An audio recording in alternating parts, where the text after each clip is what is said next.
Good morning, students. Economic 12th standard, agriculture sector. In last video, we have learnt measure to increase agricultural productivity, in which we covered up institutional factors, मतलब कि institutional measures.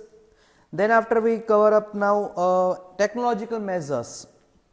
Compared to institutional measures, technological measures are more easy and fast to give benefits. Therefore, these changes have more importance in agriculture development strategies, and which are as follows. First, improve seeds. मतलब अभी technology agriculture sector को increase करने के लिए, agriculture productivity को increase करने के लिए क्या क्या कंट्रीब्यूशन कर रही है, उस पर फर्स्ट है इम्प्रूव्ड सीड्स, जो अभी आपको दिया है पेज नंबर 99 पे.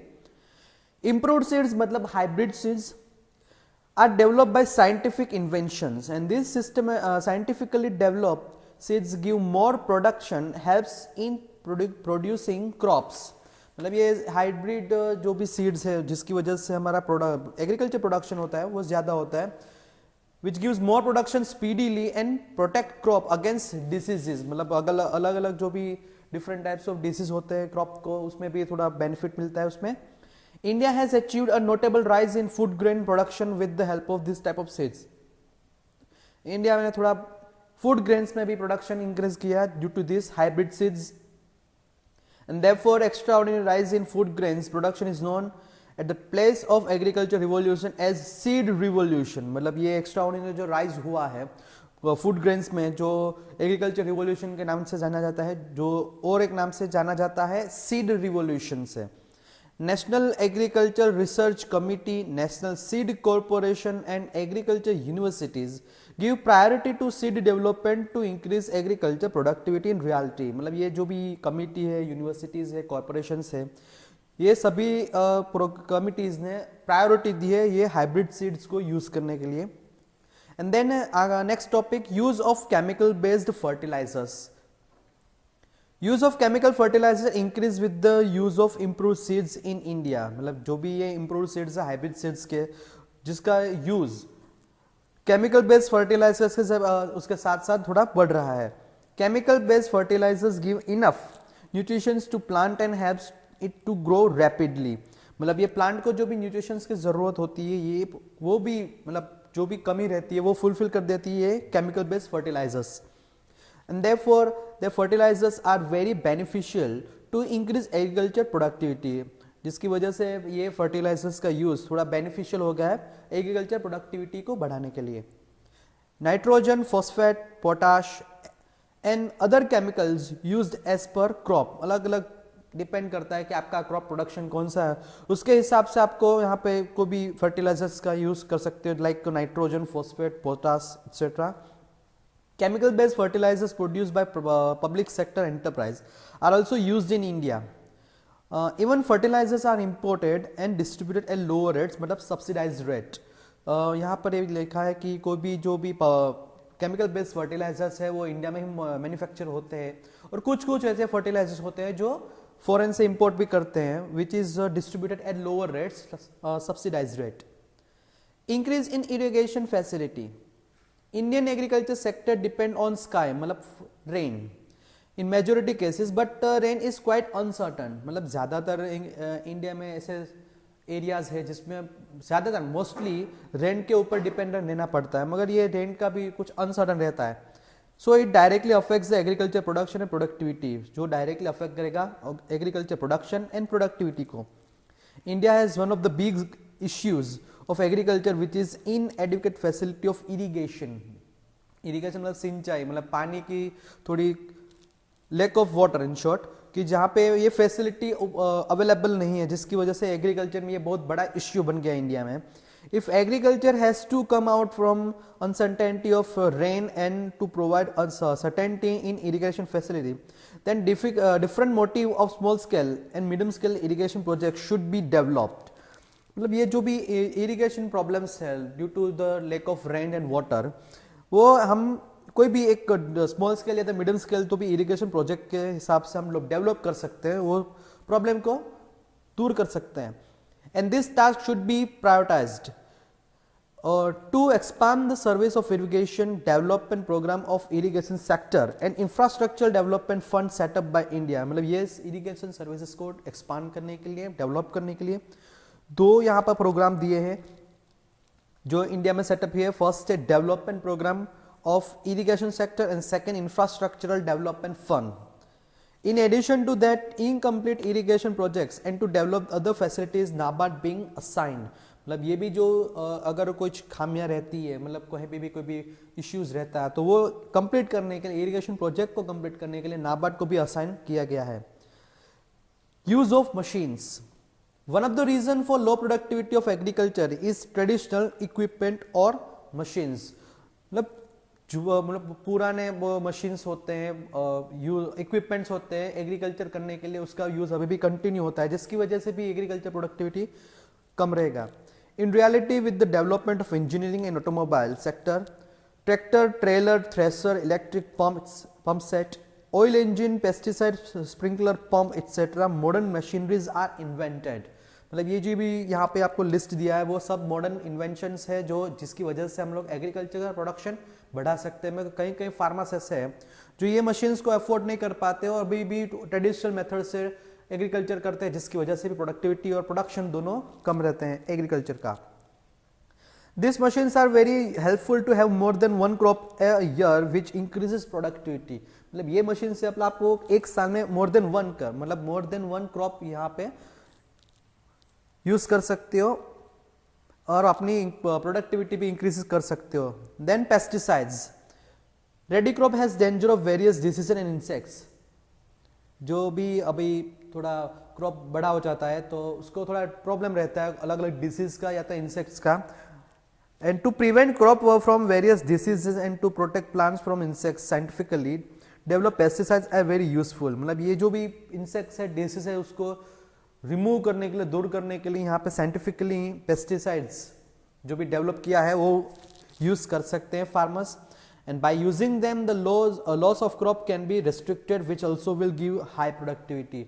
मतलब जो भी ये डिसीज और इंसेक्ट्स के थ्रू जो भी प्रोडक्शन में डिक्रीमेंट मतलब डिक्रीज होता था वो ये साइंटिफिकली डेवलप पेस्टिसाइड से इंसेक्ट और डिसीज को रिमूव करके हम लोग अपनी प्रोडक्टिविटी बढ़ा सकते हैं. Then soil testing. Soil testing is much popular in cultivation with the help of scientific techniques. Soil testing मतलब कि लैंड का टेस्टिंग, मतलब कि उसकी फर्टिलिटी कैसी है, मतलब कि ज़्यादा प्रोडक्शन दे सकता है कि नहीं दे सकता, अगर नहीं दे सकता उसका सॉल्यूशन कैसा हो सकता है, वो होता है soil testing. That test give more information about land. It means it is land favorable to crop or not. Can be known by tests. मतलब ये भी जो भी ज़मीन पर आपको खेती करने वाले हो, मतलब फार्मिंग करने वाले हो, तो वो भी को भी क्रॉप प्रोडक्शन करने वाला हो तो वो लैंड आपके ये क्रॉप प्रोडक्शन के सुटेबल है कि नहीं वो ये टेस्ट थ्रू हमें पता चल सकता है. Even it gives information of deficiency of elements of soils. मतलब सोइल में अगर कोई खामी रहती है तो वो कौन सी खामी रहती है तो उसका भी जो भी डेफिशिएंसी होता है वो भी ये टेस्ट हमको इंफॉर्मेशन दे देता है. That helps remove deficiency of land and this way land can be made favorable to crop and it become capable to give high productivity. मतलब ये भी जो भी soil production में soil में कुछ प्रॉब्लम रहता है या तो soil कोई प्रोडक्शन करने के लिए लायक है भी नहीं, जो भी डेफिशिएंसी होती है, मतलब कोई भी इश्यूज रहता है, प्रॉब्लम रहता है तो ये हम लोग soil testing थ्रू वो भी इश्यू प्रॉब्लम दूर कर सकते हैं और अपनी प्रोडक्टिविटी प्रोडक्शन बढ़ा सकते हैं. This test answers about favorability of land for crop or not so. मतलब ये भी इस पूरा टेस्टिंग इतना ही हमको बताता है कि ये भी जो ज़मीन है जो भी हम लोग एग्रीकल्चर प्रोडक्शन करने वाले हैं, क्रॉप प्रोडक्शन करने वाले हैं, उस वो क्रॉप प्रोडक्शन वो ज़मीन के लिए सूटेबल है कि नहीं वो हमें सिर्फ वो बताएगा. And then other measures to improve agriculture productivity. Farmers are needed to educate or they may be well inform about new technology to bring changes in their working pattern.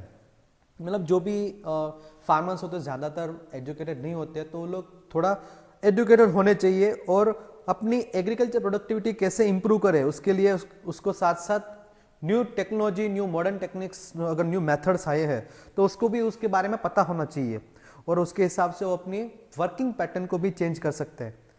When they should awaken for that customs of rural areas and can be explained about not to believe fatalism. New measures like agriculture fair can be use to increase agriculture productivity. यहाँ पे लिखा है agriculture fair, मतलब कि जो भी एक fun fair, like एक फन फेयर तो नहीं बोल सकते, मगर एग्रीकल्चर फेयर में ऐसा होता है कि फार्मर्स को वहाँ पे इनवाइट करते हैं न्यू मशीन्स, न्यू मेथड्स के बारे में। अगर कोई नई साइंटिफिकली डेवलप कोई फर्टिलाइजर, पेस्टिसाइड्स है तो उसको इन्फॉर्म करते हैं कि आपके प्रोडक्शन में क्या भी प्रॉब्लम हो सकता है, तो ये आप ये पेस्टिसाइड्स या तो कोई भी एक हाइब्रिड सीड्स यूज कर सकते हो। अगर कोई भी लैंड में कोई प्रॉब्लम्स है तो उसका सॉइल टेस्टिंग भी करवा सकते हो। मतलब कि फार्मर्स को जो भी नई टेक्निक्स होती है उसको पता होता नहीं है, तो ये एग्रीकल्चर फेयर थ्रू फार्मर्स को इंटीमेट किया जाता है। In addition to that, agriculture allied activities like cattle riding, poultry farming, food processing, jungle and others can be use to reduce dependency of agriculture. मतलब आप सिर्फ एग्रीकल्चर पर depend नहीं रह सकते हैं, मतलब आपको एग्रीकल्चर भी करना है और उसके साथ साथ ये जो भी एग्रीकल्चर अलाइड एक्टिविटीज है, जो भी एग्रीकल्चर साथ साथ आप लोग साइड में भी कर सकते हो, like cattle riding, poultry farming, food processing etcetera, that can increase agriculture productivity. मतलब आपकी ओवरऑल जो एग्रीकल्चर प्रोडक्टिविटी है वो डिपेंड सिर्फ क्रॉप प्रोडक्शन में नहीं रहेगा, आपको साइड इनकम से भी मिल सकता है।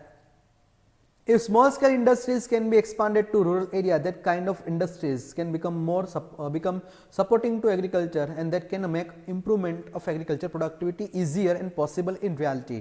मतलब कोई भी बड़ी इंडस्ट्री है, स्मॉल स्केल इंडस्ट्रीज भी है, अगर वो रूरल एरिया में भी एस्टेब्लिश होती है तो वो डायरेक्टली इनडायरेक्टली एग्रीकल्चर प्रोडक्शन को, क्रॉप प्रोडक्शन में थोड़ा इंप्रूवमेंट लाने के लिए ज़्यादा ट्राई होगा। And then last topic of this chapter, modern agriculture. Indian traditional agriculture use organic manure, seeds, simple plow, bullocks and primary instruments। मतलब ये ट्रेडिशनल मेथड्स है, मतलब कि ऑर्गेनिक मैन्योर मतलब खातर, सीड्स, सिंपल प्लाउइंग करते, बुलॉक्स एंड प्राइमरी इंस्ट्रूमेंट का use करके क्रॉप प्रोडक्शन करते थे। And these instruments give very less productivity and the use of them was unable to satisfy agricultural requirements of entire nation। मतलब ये जो भी traditional agriculture process थी वो थोड़ा प्रोडक्टिविटी तो कम लाती थी, क्रॉप प्रोडक्शन भी मतलब कम करती थी, जिसकी वजह से पूरा जो एंटायर नेशंस का जो डिमांड होता था क्रॉप प्रोडक्शन का वो सेटिस्फाई नहीं होता था। Therefore, since 1966, modern agriculture emerged in India। Modern agriculture uses modern inputs like hybrid seeds, chemical fertilizers, pesticides, new machines of agriculture, irrigations। मतलब 1966 में ये मॉडर्न एग्रीकल्चर का उद्भव हुआ, इमर्ज हुआ इंडिया में, जो कि उस इसमें ये मॉडर्न इनपुट्स थे लाइक हाइब्रिड सीड्स थे, पेस्टिसाइड्स थे, केमिकल फर्टिलाइजर्स थी, न्यू मेथड्स और न्यू मशीन्स एग्रीकल्चर के लिए और इरिगेशन फैसिलिटीज थी। And due to use of this modern inputs agriculture production increase intensively. और ये भी जो भी मॉडर्न इनपुट्स थे एग्रीकल्चर के लिए, जिसकी वजह से एग्रीकल्चर प्रोडक्शन में इंप्रूवमेंट देखने को मिला। And this was counted as revolution, जिसके लिए ये इसको हम पूरा एज ए रिवॉल्यूशन काउंट करेंगे। And this revolution was agriculture and therefore it called green revolution. और ये रिवॉल्यूशन एग्रीकल्चर का था, जिसकी वजह से इसको हम लोग बोलेंगे, इसको याद रखेंगे ग्रीन रिवॉल्यूशन से। Then green revolution, use of new technology of agriculture started from the year 1960-61 at 7 districts of India as pilot project. मतलब पायलट प्रोजेक्ट के नाम पर ये 7 डिस्ट्रिक्ट्स में, 7 डिस्ट्रिक्ट्स में ये न्यू टेक्नोलॉजी का यूज चालू किया 1960-61 में। And this known initially as IADP, Intense Agriculture District Program, IADP। अब ये सब फुल फॉर्म्स भी याद रखना, एग्जाम में ये फुल फॉर्म्स भी आपको पूछ सकते हैं। And that means it intensive agriculture program for districts, and due to wonderful success with passing of time it was applied to whole nation। मतलब ये 7 डिस्ट्रिक्ट्स में ये जो भी प्रोग्राम था न्यू टेक्नोलॉजी का अडॉप्शन करके क्रॉप प्रोडक्शन को इंप्रूवमेंट लाना, वो 7 डिस्ट्रिक्ट में सक्सेसफुल रहा है, जिसकी वजह से ये भी पूरा प्रोग्राम पूरे नेशन में चला गया। When it was implemented to nation, this was known as HYVP, High Yielding Varieties Program। अगर ये सेम प्रोजेक्ट पूरे देश में लागू किया, जिसको हम लोग याद करेंगे, मतलब जानेंगे HYVP से, high yield varieties programme. That means programme of high yield products which is also known as green revolution. मतलब ये जो भी प्रोग्राम है उसको हम लोग ग्रीन रिवॉल्यूशन के नाम से भी जानेंगे। And it is also known as modern agriculture technology programme. एक और नाम है उसका मॉडर्न एग्रीकल्चर टेक्नोलॉजी प्रोग्राम और programme of seeds fertilisers and water technology. मतलब ये ग्रीन रिवोल्यूशन का अलग अलग नाम से यहाँ पे लिखा है। सबसे पहले 7 डिस्ट्रिक्ट में था IADP जो भी पूरे नेशन में लागू हुआ, जिसकी वजह से नाम चेंज टू HYVP, और ग्रीन रिवोल्यूशन का और दूसरे नाम है मॉडर्न एग्रीकल्चर टेक्नोलॉजी प्रोग्राम और programme of seeds fertiliser and water technology. उसके बाद का टॉपिक है मल्टीपल क्रॉपिंग, और उसके पीछे आपको दिया है क्रॉप प्रोटेक्शन एग्रीकल्चर रिसर्च, जो आपके सिलेबस में नहीं है। तो इसके साथ हमारा ये चैप्टर खत्म होता है एग्रीकल्चर सेक्टर, जिसमें हम लोग ने सीखा था कि एग्रीकल्चर इंडिया में कैसा रहता था, एग्रीकल्चर प्रोडक्शन करने में क्या क्या थोड़ा डेफिशिएंसीज डिफिकल्टीज फार्मर्स को फेस करनी पड़ती थी, वो हटाने के लिए क्या क्या इंप्रूवमेंट किया, और न्यू टेक्नोलॉजी क्या क्या आई थी जिसकी वजह से क्रॉप प्रोडक्शन में इंप्रूवमेंट लाया जा सकता है। तो ये हमारा चैप्टर यहाँ पे खत्म होता है। नेक्स्ट वीडियो में हम लोग next new chapter foreign trade cover up करेंगे।